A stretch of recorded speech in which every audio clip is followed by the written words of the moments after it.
Taip.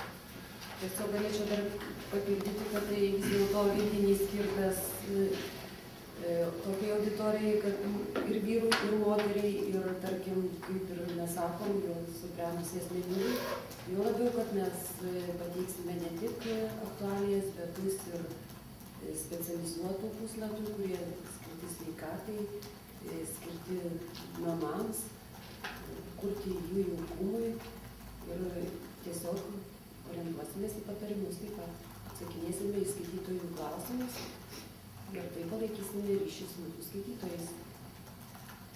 Taip, kaip čia, kad nepažįsta, tai yra mano pavaduotoja Meilė Taraškevičienė.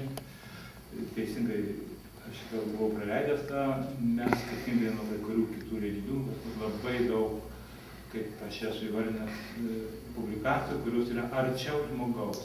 Tai, kas jam rūpi, kasdienai, ko jam reikia kasdienai.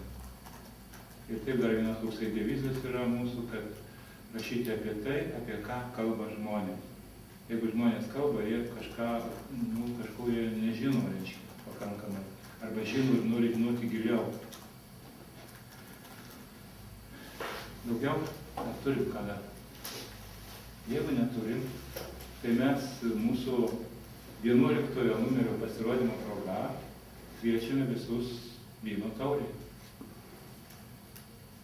Tai yra pirmas, kaip minėjau, popierinis, 11 iš viso. Ačiū visiems.